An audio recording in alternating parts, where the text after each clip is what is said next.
من أصغر دولة آسيوية بنسبة تعداد سكان والمساحة. يقال أن هذه الدولة قاعد تغرق شوي شوي وبعد سنوات راح تختفي.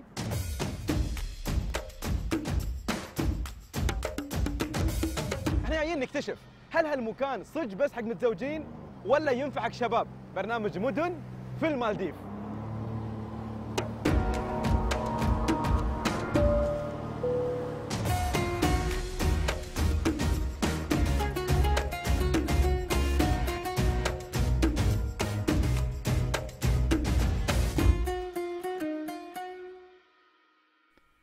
أنا متأكد أول ما تتزوج بتطري المالديف على بالك كوجهة لشهر العسل.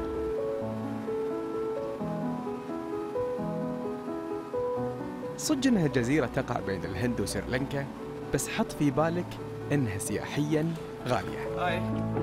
Good morning. Welcome. Thank you. Thanks.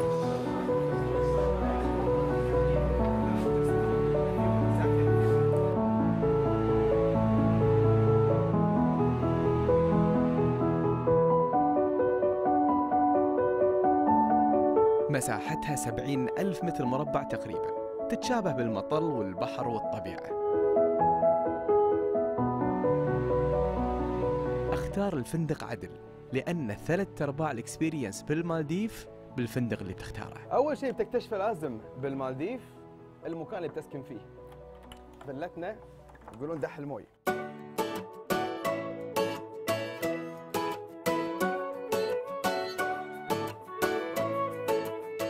المكان والمالديف معروفة أنها هي حق كابلز، لكن الخطة من هالسفر انك تكتشف إذا تنفع حق شباب ولا لا. أول شيء الصالة وسيعة، حق قاعدة ممتازة، قدامك البحر هني، تطلع على طول وتقدر قبل كل شيء تشوف ان الباث موجود في نص الفيلا. يعني هذه حق شباب بروحهم مثلنا احنا ثلاثة جايين، يمكن تكنسلها وما تنفع، واذا طلعوا طرشت الشباب حق اللوبي. الفراش بظهرك البحر وقدامك شنو؟ برايفت سويمنج بول. يابا شوف برايفت صجي، مو ما حد يطلع عليك ولا تطلع لاحد، هي هني تتريق لان الروم سيرفيس يجيك لهني يطلعون.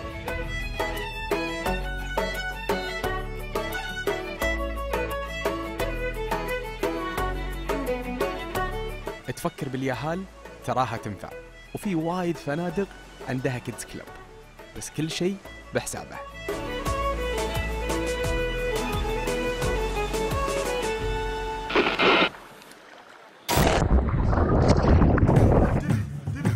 الأنشطة شيء أساسي بقعدتك.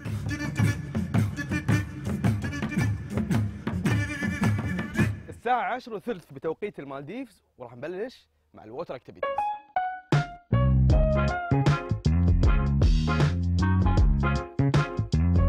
عندهم جدول طويل، تختار اللي يناسبك، وأهم شيء تعرف تسوي.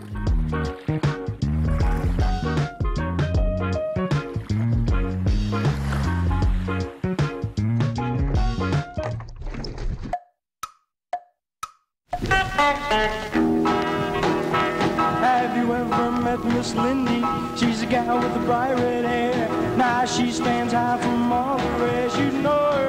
يقول لك في سنة من السنين قررت الحكومة المالديفية أن تسلط الضوء على سالفة أن منسوب المياه قاعد يزيد والجزر قاعد غرق. ايش سوى الرئيس؟ طلب اجتماع مجلس الوزراء أنه يكون تحت سطح الماء، لبسهم معدات سكوبا دايفنج ويجمعهم تحت الماء، طاولات وأوراق وأقلام وكل شيء، وسلط الضوء إعلاميا على هذا الموضوع.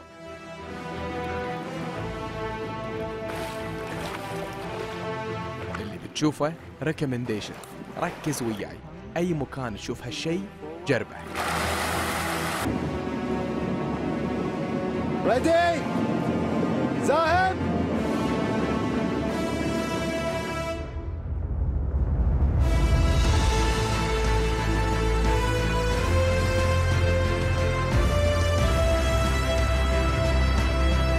The first attempt was unsuccessful.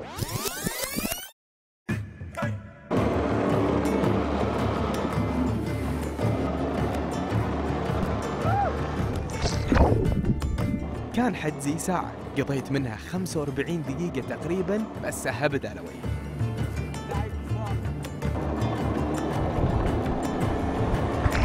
almost. بس قلت ما راح أطلع إلا لما أطير.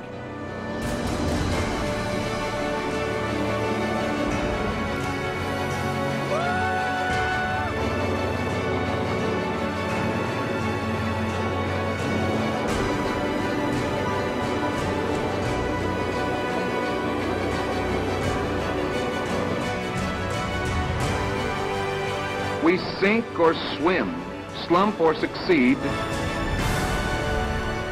مو طبيعية، شيء مو طبيعي يسوونها الناس، بس ما توقعت أول شيء بيك بالانس راح تنبطبط، لكن أنت طاير على الهواء شيء مو طبيعي.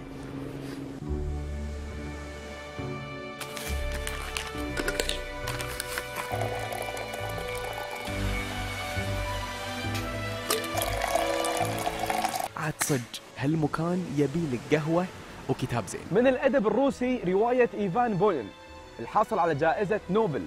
هذه الرواية تتكلم عن واحدة من القرى الروسية وتوصف حياة الفلاحين فيها. أول جزء منها يتكلم عن حياة تيخون، الجزء الثاني يتكلم عن أخوه اللي اسمه كوزما، الجزء الثالث من الرواية تتكلم عن حياتهم مع بعض.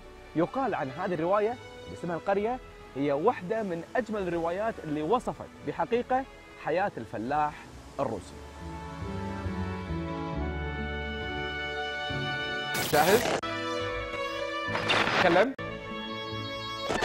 واحدة من الشغلات العجيبة اللي ممكن تجربها لما تسافر، خصوصاً في الأماكن اللي أكلها غير تقليدي، إنك تاخذ كوكينج كلاس، لأن المالديف 99% منها ماي و1% بس اللي يابسة، أغلب أكلهم معتمد على البحر. واحدة من الشغلات اللي بنسويها اليوم بنتعلمها مع شيف روبن، الفيش كاري. الكوزين المالديفي صاير خليط من عدة ثقافات، اي من العربي شوية، من السريلانكي شوية، وايضا من الصيني شوية.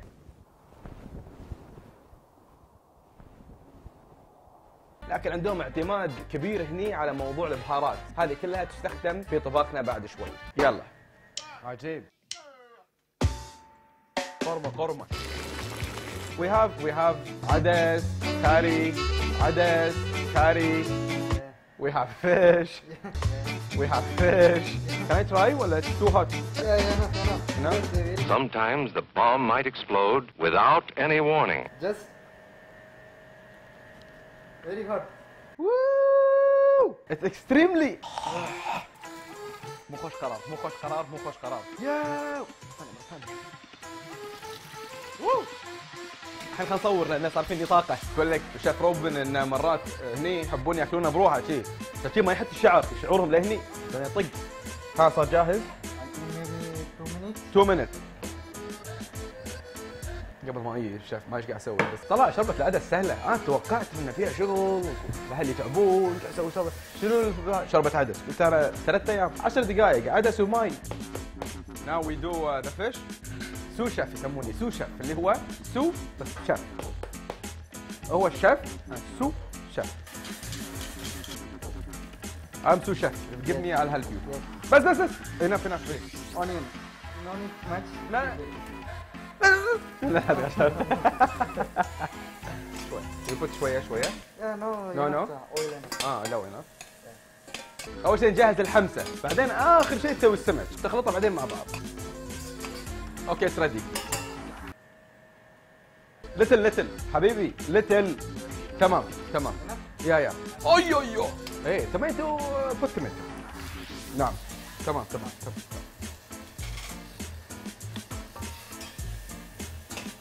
كوكنت هني على اغلب من يشيل، يسووا منه حلو، يسووا منه بهارات، يسووا منه مستحضرات تجميل. تمام؟ ليش سحب علي؟ المفروض انا اجرب. لازم نشيك اذا مالح ولا مو مالح. انا I like it like this. Yeah, not much spicy. اللقطة الأخيرة. and فوالا، يعني من أول طبخة لي في حياتي سويت مرقة سمك، فوالا. تخيل أول طبخة مرقة سمك، ما تسوي لي بيض وطماطم.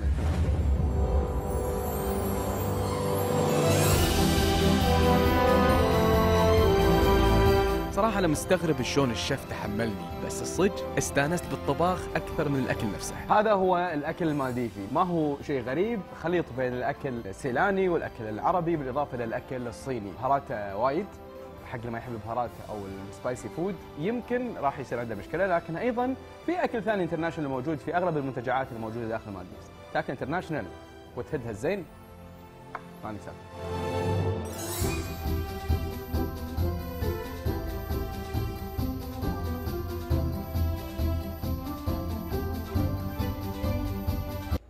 البطاط مصنوع من جزم الخفاش يقول.